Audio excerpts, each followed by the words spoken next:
Commander Jake Morrison stood on the bridge of the exploration vessel Horizon's Edge and watched the stars through the viewport with tired eyes. 300 years had passed since humanity joined the Galactic Council and became part of something bigger than themselves. 3 centuries of trade and cooperation and learning from alien civilizations that had traveled the stars for thousands of years before humans even discovered fire. Jake had spent his entire career believing in that partnership and working to make humanity worthy of its place among the great powers of the galaxy. Today, that belief would be shattered forever. The communication console beeped and the face of Admiral Lisa Grant appeared on the screen. She looked older than Jake remembered, and there were new lines around her eyes that spoke of stress and sleepless nights.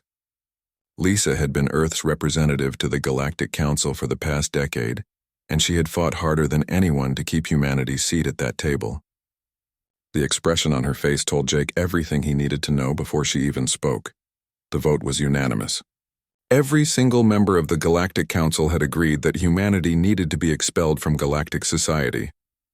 The elegant Vorath, with their crystalline cities and philosophical wisdom, had voted yes. The ancient Kalani, who had been exploring the stars for 10,000 years, had voted yes. The militaristic Dravok, who humanity had fought beside in 3 different conflicts, had voted yes. Even the minor species that humanity had helped and protected over the centuries had voted to cast them out. Lisa explained the Council's reasoning in a voice that shook with barely controlled anger. Humanity was too aggressive and too unpredictable. Human history was filled with violence and warfare and destruction. Even after 3 centuries of peace, the Council members still saw humans as dangerous animals that might turn on their neighbors at any moment. The speed at which humanity had expanded their territory and built their military forces had frightened the other species. They looked at humans and saw a threat that needed to be contained before it was too late. The decree was already in effect. All advanced technology that humanity had acquired through galactic trade agreements was to be returned immediately. The jump gates that connected human space to the greater galaxy were being deactivated as Lisa spoke. A barrier was being constructed around human territory that would prevent any ships from leaving or entering. Humanity was being quarantined like a disease that might spread and infect the rest of the galaxy. Jake listened to the details with growing disbelief. Humanity would be allowed to keep their own solar system and the handful of colony worlds they had established within 50 light years of Earth. Everything else had to be abandoned. Human citizens living on Council worlds had 1 month to return home before the barrier went up. After that, there would be no communication and no contact. The galaxy was cutting humanity off completely. The transmission ended and Jake stood alone in the silence of his bridge. Around him, his crew worked at their stations with stunned expressions. They had all heard the news and none of them knew what to say. Outside the viewport, the stars continued to shine with the same cold indifference they always had. Somewhere out there beyond the darkness, the great civilizations of the galaxy were turning their backs on humanity and walking away. Back on Earth, the news spread like wildfire. Riots broke out in major cities as people struggled to process what had happened. 300 years of progress and cooperation had been thrown away in a single vote. Families were torn apart as some members rushed to return from Council worlds while others were trapped on the wrong side of the closing barrier. The dreams of generations who had grown up believing in a unified, galactic community were crushed in an instant. Dr. Helen Carter watched the chaos from her laboratory on Mars and felt something cold settle in her chest. Helen was Earth's chief scientist, and she had spent decades working with alien researchers to advance human knowledge. She had friends among the Vorath and the Kalani, and she had believed that understanding between species was possible. Now she knew the truth.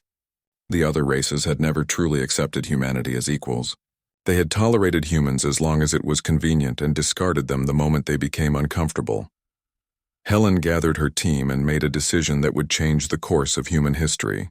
If the galaxy would not share their technology, then humanity would develop their own. They would create something better than anything the Council possessed. In secret facilities on Mars and the moons of Jupiter, a new project began. They called it the Prometheus Initiative, after the ancient Greek titan who stole fire from the gods and gave it to humanity. Captain Eric Stone stood in a military command center deep beneath the surface of the moon and studied the tactical displays with cold calculation. Eric had been preparing for this moment even though he had hoped it would never come. He had always known that humanity's position in the galaxy was fragile, and that they needed to be ready to stand alone. Now that day had arrived. Stone began implementing new protocols across all of humanity's military forces. Ships were recalled from patrol routes and reorganized into defensive formations. Soldiers trained with new intensity and purpose. Weapons that had been designed but never built were rushed into production. A new military doctrine emerged based on one simple principle: humanity would never be vulnerable again. The barrier went up 3 months after the Council's vote. It was a wall of energy that surrounded human space and prevented any ship from crossing in either direction. The technology was beyond anything humans currently understood. It simply appeared one day surrounding their territory like a cage. On the other side, the galaxy continued on without them. Admiral Lisa Grant returned to Earth and stood before the reformed human assembly to deliver her final report. She described how the council members had refused to even debate the decision, how they had dismissed every argument and ignored every plea, how they had looked at her with something like pity, as they explained that this was for humanity's own good. The other species truly believed they were doing the right thing by isolating humans from the rest of the galaxy. In the years that followed, a strange transformation began to take place. The shock and anger slowly gave way to determination. Humanity had been cast aside and forgotten, but they refused to simply fade away. In laboratories across human space, scientists worked day and night to unlock secrets the Council had kept from them.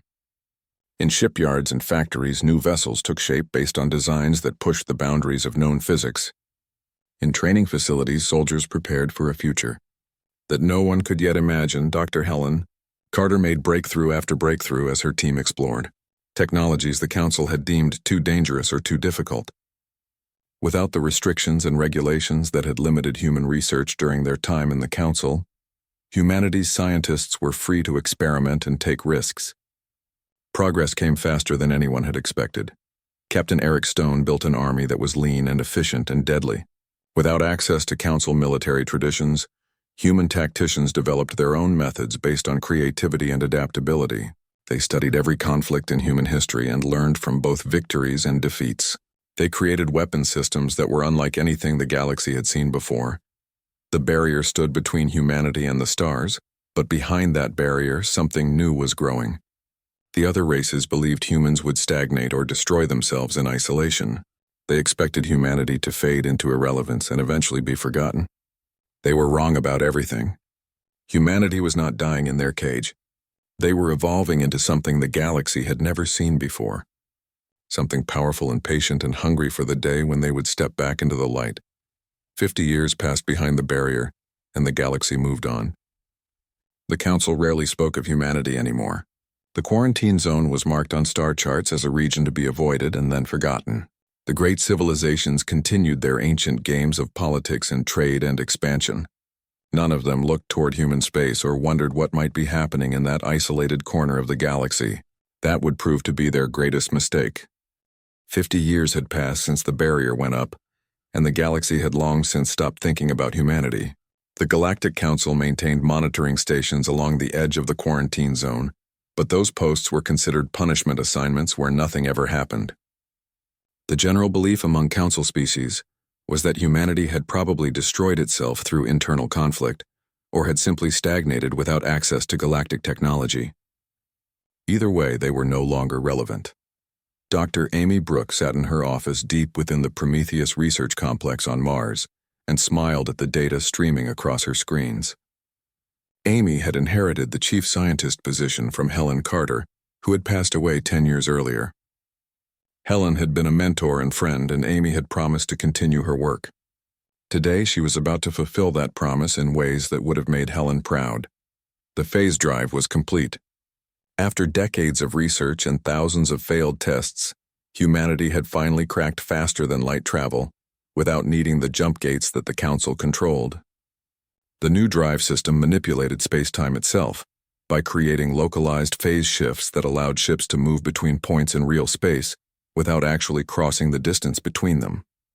It was completely different from Council technology and in many ways far superior. Amy initiated the final test sequence and watched as the unmanned probe activated its phase drive and vanished from Mars orbit. 3 seconds later, it reappeared exactly where calculations predicted it would be, on the far side of Jupiter. The test was perfect. Humanity now had the ability to travel anywhere in the galaxy without anyone knowing they were coming. The implications were staggering. President Nathan Cole received the news while standing in the gardens of the rebuilt White House. Nathan was the first president elected after the formation of the Unified Human Assembly, and he took his responsibilities seriously. He had grown up in the years after the exile, and he carried no nostalgia for the time when humanity had been part of the council. As far as Nathan was concerned, the galaxy had done humanity a favor by forcing them to stand on their own. Nathan called an emergency session of the assembly and presented a plan that he and his advisors had been developing for years. They called it the New Frontier Protocol. Humanity would begin expanding again, but this time they would do it in secret. Using the new phase drive, human ships would slip through uncharted regions of space, far from Council patrol routes. They would find uninhabited worlds and establish colonies that would never appear on any galactic maps. Humanity would build an empire in the shadows. Commander Daniel Wright stood on the bridge of the colony ship Pathfinder and felt his heart race as they prepared for the first jump. Daniel had been chosen to lead this mission because of his experience and his ability to make difficult decisions quickly. The Pathfinder carried 10,000 colonists in cryosleep, along with everything needed to establish a self-sufficient settlement. They were heading to a world that scout ships had designated as Planet 7 in an unnamed system 300 light-years from Earth. The phase drive activated, and reality seemed to bend around the ship. There was no sensation of movement, but the stars outside the viewport shifted and rearranged themselves into new patterns. When the drive shut down, they were in orbit around a blue and green world that looked remarkably like Earth. Daniel named it New Haven and led the landing parties to the surface. The colony was a success. Within 6 months, New Haven had permanent structures and functioning agriculture. Within a year, the population had grown as more ships arrived with additional colonists. Within 2 years, New Haven was producing its own ships and sending out survey teams to explore neighboring systems. It was the first of many such colonies. Over the next 20 years, humanity established 73 hidden colonies across 3 spiral arms of the galaxy. Each colony was carefully chosen and placed far from any Council shipping lanes or patrol routes. They were positioned in systems that Council surveys had marked as uninteresting or unsuitable for habitation. The survey data had been wrong or outdated, but humanity was not going to correct those mistakes. The more the Council ignored these regions, the better. Admiral Victoria Hayes commanded the hidden fleet from a massive space station that orbited a rogue planet drifting through deep space between star systems. The station did not appear on any maps and was invisible to conventional sensors. It served as the primary shipyard and command center for humanity's growing military force. Victoria had spent her entire career preparing for this moment, and she was determined to build a fleet that could face any threat. The ships that took shape in the orbital yards were unlike anything the Council had ever seen. Human engineers had taken 50 years of isolated research and combined it with insights gained from studying captured Council technology. The result was a new generation of warships that blended human innovation with principles the Council had never explored. The vessels were sleek and efficient with weapon systems based on quantum manipulation and directed singularities. The flagship of the hidden fleet was a massive battleship called Vengeance. It was 3 times the size of anything humanity had built during their time in the Council, and it carried enough firepower to level a small moon. Victoria walked through its corridors during the final construction phase and felt a fierce pride. This ship and others like it would ensure that humanity never had to bow to anyone ever again. On Earth, Director Paul Bennett ran an organization that officially did not exist.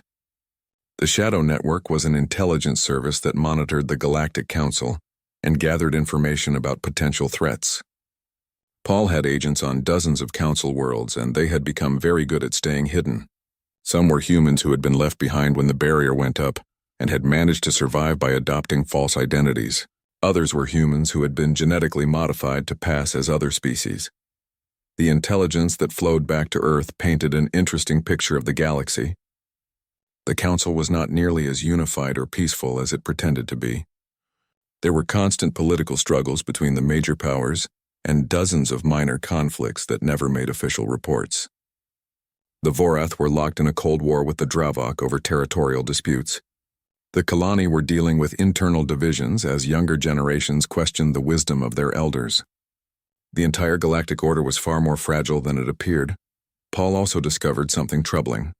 There were gaps in council space where ships disappeared and colonies went silent. The official explanation was always piracy or equipment failure, but the pattern suggested something else.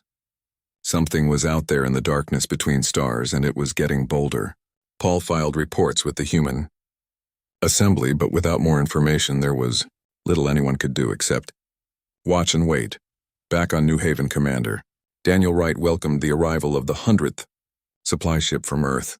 The colony had grown into a thriving world with a population of over 5 million. New Haven had universities and research centers and manufacturing plants.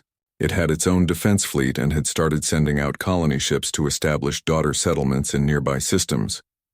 What had started as a single outpost had become the foundation of something much larger. Daniel stood on a hillside overlooking the main city and thought about how far humanity had come. 50 years ago, they had been locked behind a barrier and left to die. Now they controlled territory that was larger than what they had possessed during their time in the Council. They had technology that surpassed anything the galaxy knew existed. They had a military force that could challenge any power in known space. And they had done it all in complete secrecy.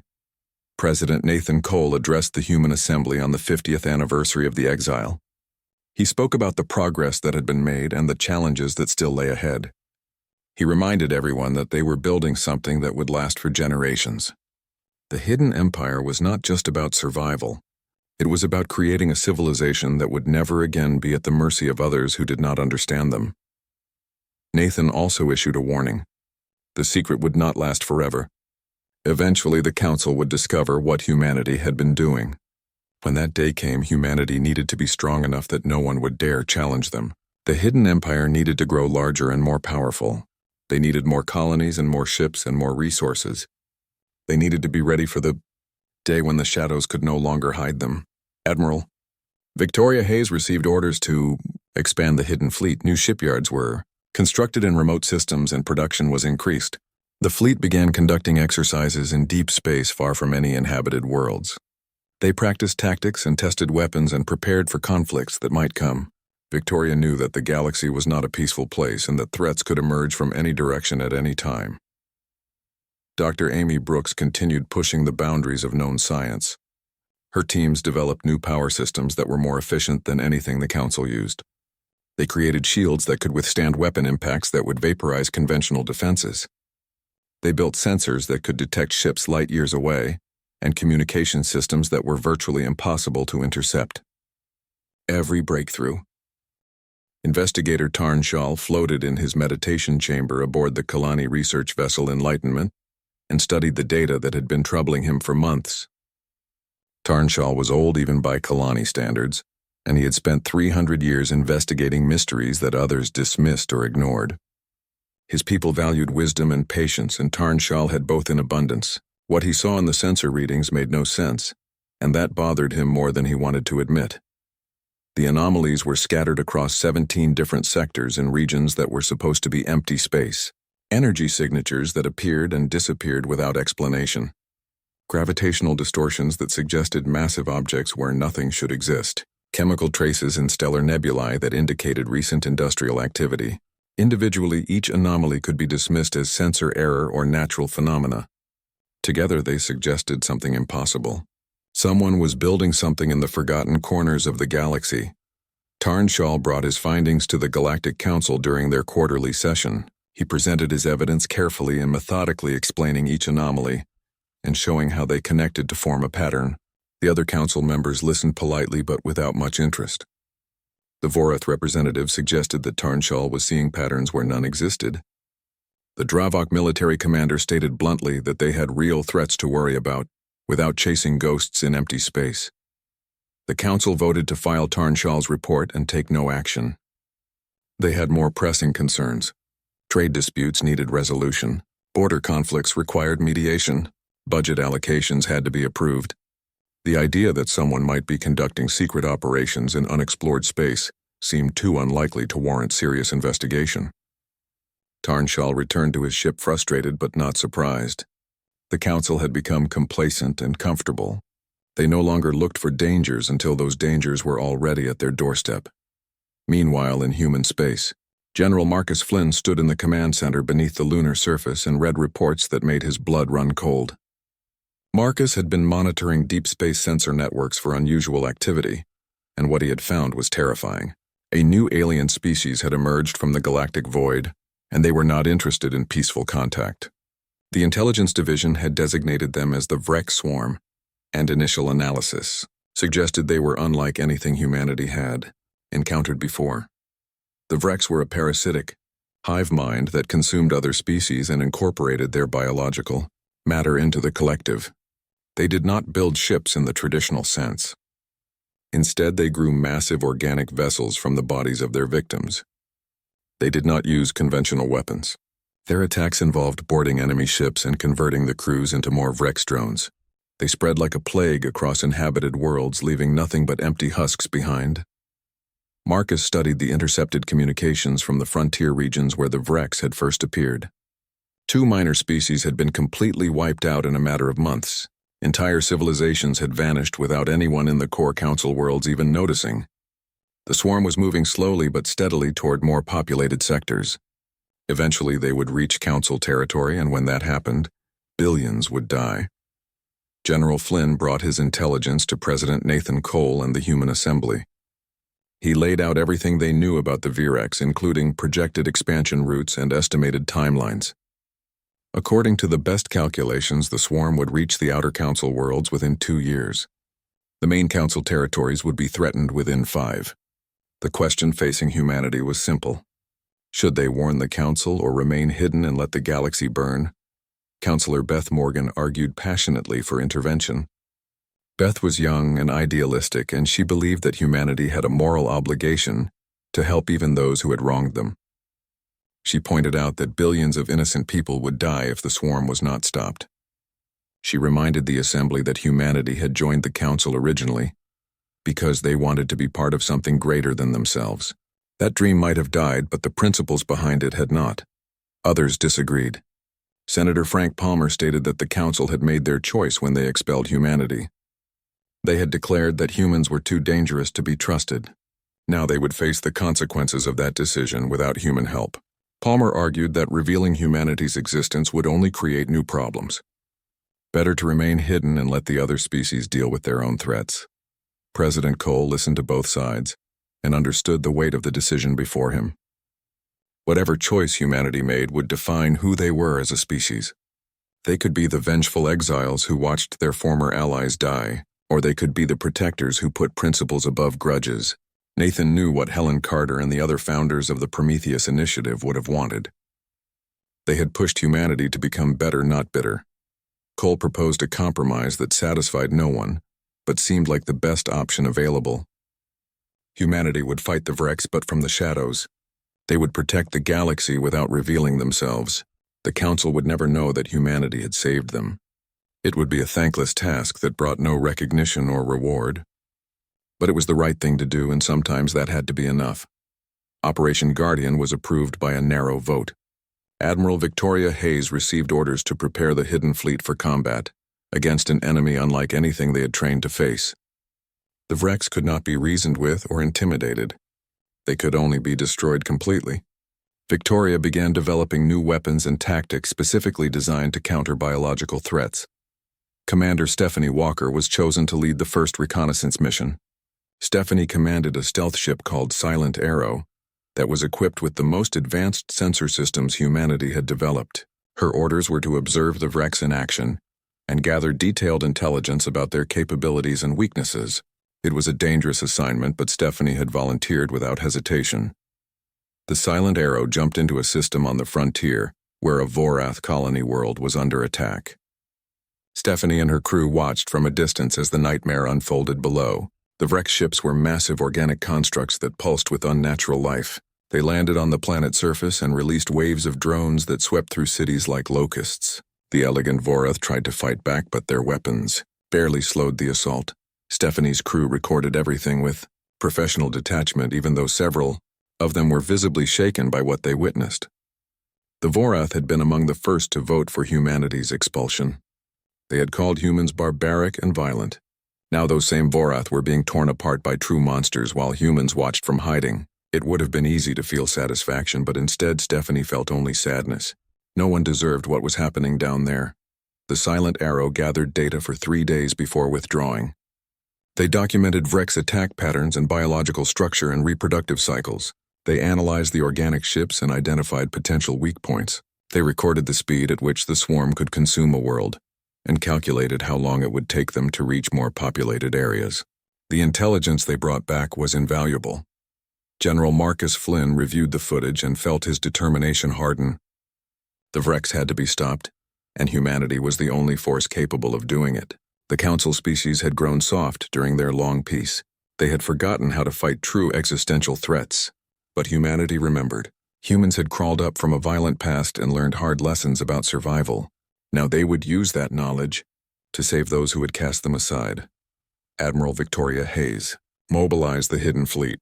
Ships that had been conducting exercises in deep space received orders to form battle groups and move toward the frontier.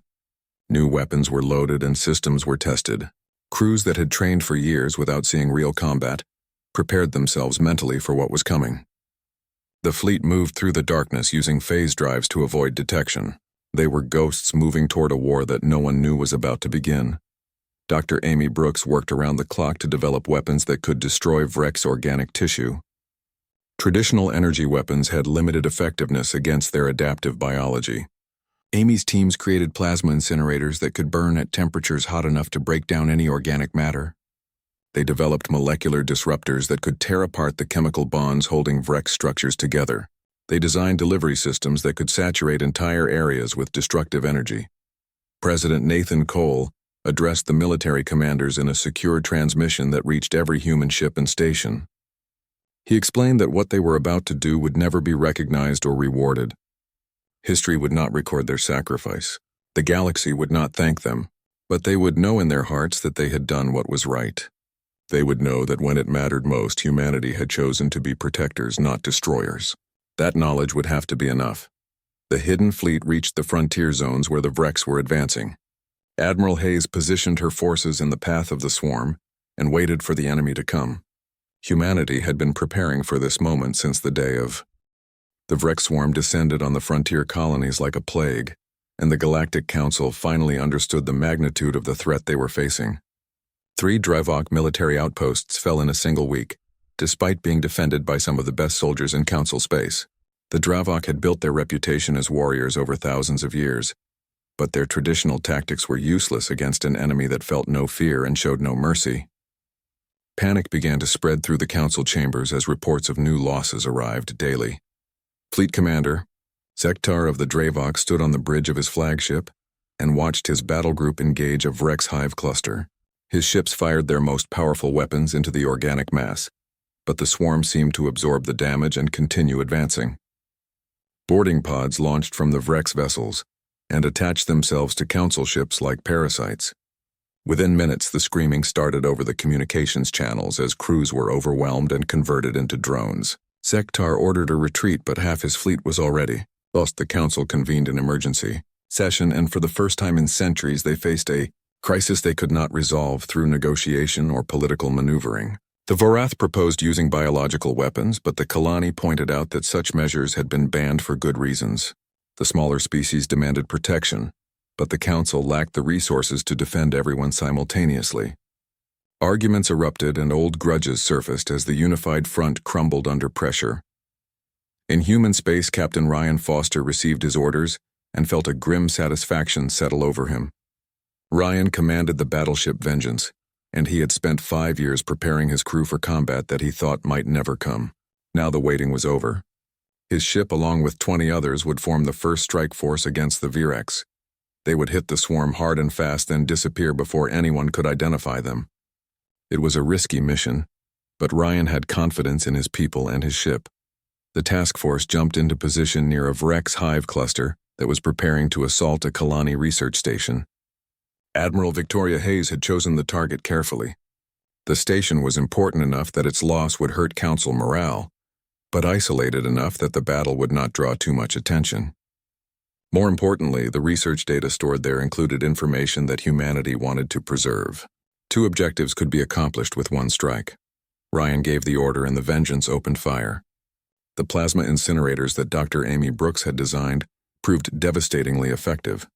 Beams of superheated energy carved through Vrex organic ships and turned their biological matter into ash.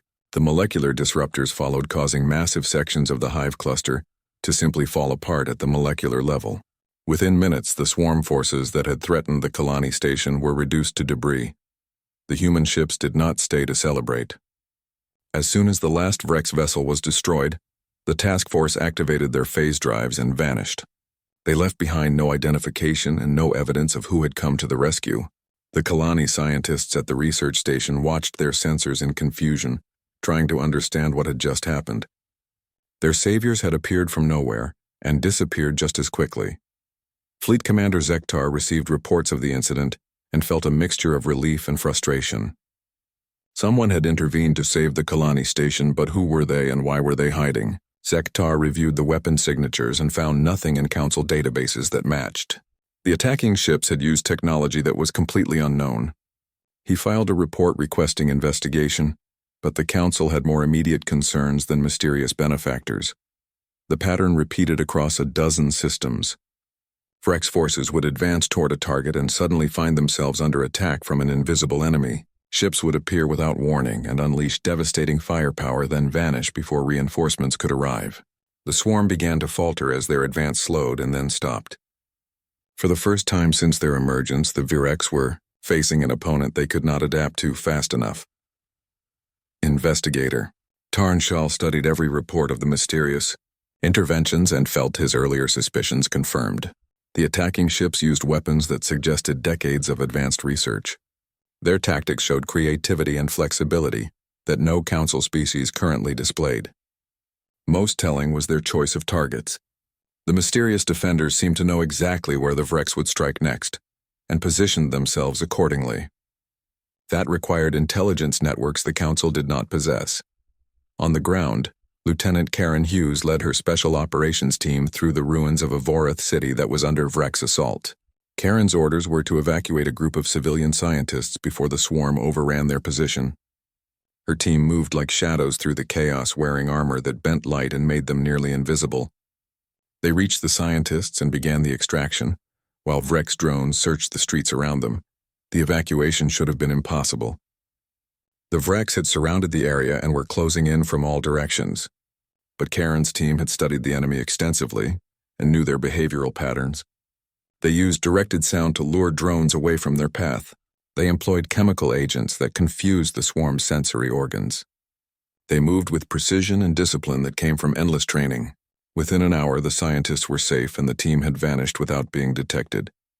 The rescued Vorath spoke of armored figures who appeared from thin air and guided them to safety without saying a word. They described technology that made no sound and left no trace. They told stories that sounded like myths, but the fact remained they were alive when they should have been dead. The Vorath authorities dismissed most of the details as trauma-induced hallucinations, but filed the reports anyway. Admiral Victoria Hayes coordinated operations across 17 sectors simultaneously from her command station. The hidden fleet was stretched thin, but performing beyond expectations. Every ship and every crew was doing their part to hold back the swarm. Victoria reviewed casualty reports and felt the weight of command. They had lost 3 ships in the past month and over 800 personnel. The losses hurt, but they were far lower than what the Council was suffering. The Vrex began to change their tactics in response to the human threat. The swarm had evolved to fight Council forces and now had to adapt to an entirely different type of warfare. Human ships did not stand and trade fire like Dravok cruisers. They struck fast and withdrew before the Vrex could respond. Human weapons did not give the swarm time to develop resistances. They killed too quickly and too completely. For the first time in their existence, the Vrex encountered a species that was better at adaptation than they were. General Marcus Flynn watched the strategic maps and saw the tide turning. The Vrex advance had been stopped across the entire frontier. Several hive clusters had been completely destroyed. The swarm was starting to pull back and regroup. Intelligence suggested they were retreating toward their original territory to consolidate and develop new approaches. That gave humanity time to prepare for the next phase of the war. President Nathan Cole received daily briefings on the operation and struggled with the isolation of command.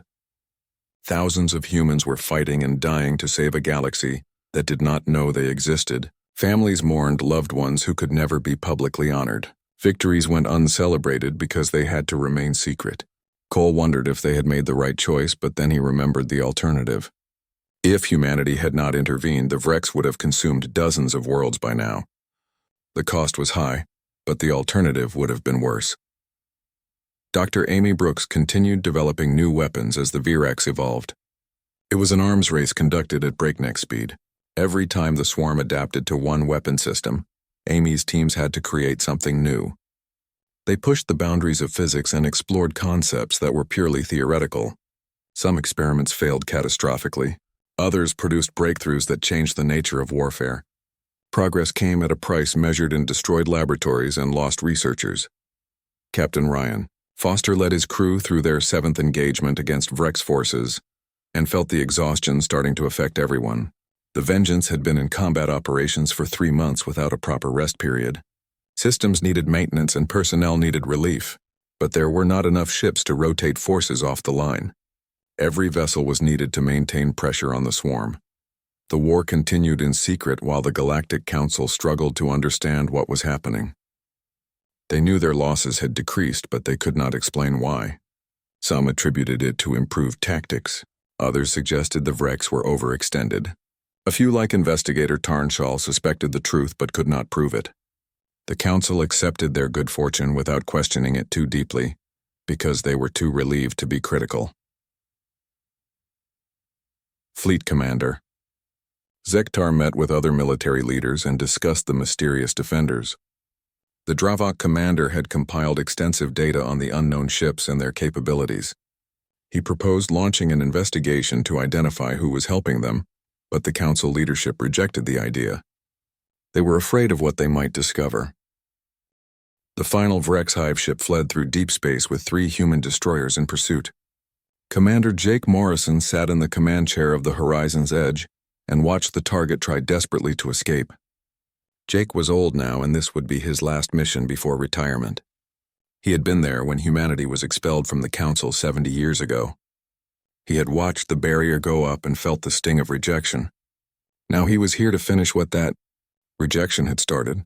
The Horizon's Edge had been upgraded 5 times since the exile, with each iteration incorporating new technologies that pushed the limits of what was possible. The ship that bore the same name as Jake's first command was now something entirely different. It was faster and deadlier and more advanced than anything the galaxy had seen. Jake gave the order and the weapons fired. The hive ship exploded in a burst of organic matter and energy. The last of the Vrex was gone.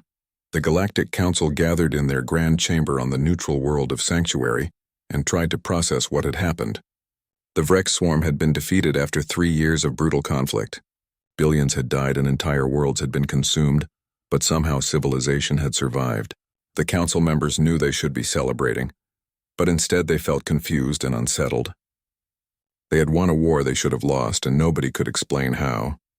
Fleet Commander Zektar stood before the Council and presented his final report on the conflict. The Dravok commander had spent months compiling data on the mysterious forces that had intervened throughout the war. He showed recordings of unknown ships appearing and disappearing without warning. He displayed weapon signatures that matched no known technology. He presented testimony from hundreds of survivors who spoke of invisible defenders who had saved them. The evidence was overwhelming. Someone had been fighting alongside the Council in secret. The Council chamber erupted in debate. The Vorath demanded to know who had violated their space without permission. The smaller species wanted to thank their unknown saviors. The Kalani called for a formal investigation, but beneath the arguments there was fear. If someone had hidden technology this advanced and military forces this powerful, what else might they be capable of? The comfortable certainty that the Council represented the peak of galactic civilization had been shattered. Investigator Tarnshall requested permission to address the assembly, and after much discussion was granted 5 minutes to speak. The elderly Kalani floated to the center of the chamber and let the silence build before beginning. He spoke about the anomalies he had detected years earlier, and how the Council had dismissed his warnings. He described the patterns he had observed during the war. He presented calculations showing that the defensive actions had been too coordinated to be random. Someone had been watching the council for decades. Someone had built an empire in the shadows. Someone had saved them all. Then Tarnshall said something that made every member of the council freeze. He believed the defenders were human. The chamber exploded in denials and objections. Humanity was quarantined behind the barrier. They had been isolated for 70 years. They could not possibly have developed such advanced technology in that time, but Tarnshall calmly presented his evidence. The tactical approaches matched human historical patterns. The weapons used principles that human scientists had theorized before the exile. The targets chosen for protection suggested intelligence networks focused on preserving knowledge. Everything pointed to one impossible conclusion. On Earth, President Nathan Cole sat in his office and watched the council debate through intercepted transmissions. The Shadow Network had agents throughout council space feeding information back in real time. Nathan knew the secret was out or would be soon. He had prepared for this moment, but that did not make the decision any easier. Humanity could continue hiding and deny everything, or they could step into the light and face whatever came next. Nathan called an emergency meeting of the Human Assembly and presented two options. They could maintain the fiction that humanity was still isolated and primitive, or they could make contact and negotiate from a position of strength. The debate was fierce but shorter than expected. After 70 years of hiding, most humans were tired of the shadows. They had built an empire and saved the galaxy. It was time to stop pretending they did not exist. Investigator Tarnshall received a transmission on a frequency that nobody should have known about. The message was simple and direct. It invited him to a meeting at specific coordinates in neutral space, far from any council patrols. The sender identified themselves as a representative of humanity. Tarnshall stared at the message for a long time before making his decision. He informed no one and set course for the rendezvous alone. The meeting took place on a small moon orbiting a gas giant in an unnamed system. Tarnshall's ship landed near a human shuttle that appeared to be older than anything in the council databases, but functioned perfectly. President Nathan Cole emerged from the shuttle wearing simple civilian clothes. He looked nothing like the barbarian warlord that council propaganda had painted humans as. He looked tired and determined and very human. The two leaders sat across from each other in Tarnshall's ship and talked for 6 hours. Nathan explained everything. The exile and the barrier and the decision to continue without council approval. The development of new technologies and the establishment of hidden colonies. The discovery of the Vrex threat and the choice to intervene despite having no obligation to do so. He held nothing back because there was no point in partial truths anymore. Tarnshall listened and asked questions, and slowly his understanding of the last 70 years shifted completely. Humanity had not stagnated or destroyed themselves. They had thrived in isolation and become something greater than they had been. The exile that was meant to contain a dangerous species had instead created a civilization that surpassed its creators. The council's fear had manifested exactly what they had feared most.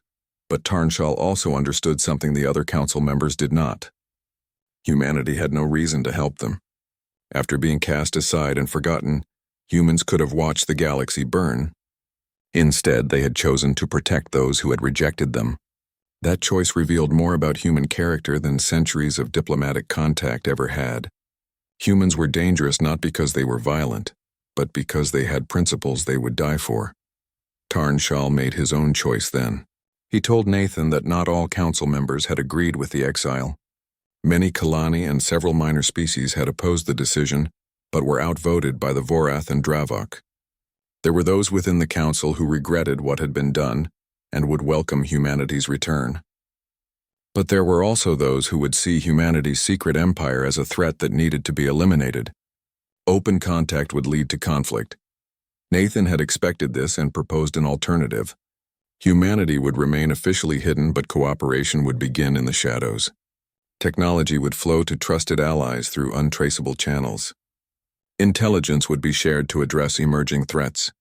Council species would receive help without knowing its source. Eventually, when enough time had passed and enough trust was built, open contact could be reconsidered. But for now, the secret was safer for everyone. The two leaders drafted an agreement that would never appear in any official records.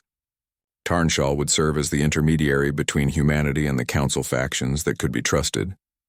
Information would flow both ways, allowing humanity to monitor galactic affairs, while providing the Council with capabilities they desperately needed. It was not perfect, but it was a beginning. Years passed in the galaxy, slowly rebuilt from the devastation of the Vrex War. The Galactic Council never officially learned about humanity's intervention, though. Rumors persisted. Strange occurrences continued to happen. Pirates would be destroyed by unknown forces. Natural disasters would receive aid from mysterious sources. Scientific breakthroughs would appear in research databases without attribution. Those who paid attention saw patterns, but most chose to accept their good fortune without questioning too deeply. Admiral Victoria Hayes retired after commanding the Hidden Fleet for 20 years. She attended a ceremony on Earth where President Cole presented her with honors that would never be made public. Victoria looked at the officers and crew assembled and felt pride in what they had accomplished. They had fought a war in secret and won. They had saved billions of lives without recognition. They had proven that humanity deserved respect, even if that respect had to be earned invisibly. Dr. Amy Brooks continued her research into technologies that the Council could not imagine. Her teams worked alongside Kalani scientists who were secretly sharing information through Tarnshall's network. The collaboration produced breakthroughs that benefited both civilizations. Knowledge flowed between species that officially had no contact. Progress accelerated in ways that seemed miraculous to those who did not know the truth. Commander Jake Morrison stood on Earth watching the stars and thinking about his long career. He had witnessed humanity's exile and participated in their secret war. He had seen humans at their worst and at their best. Now in his final years, he understood what they had built. The Hidden Empire was not about conquest or revenge.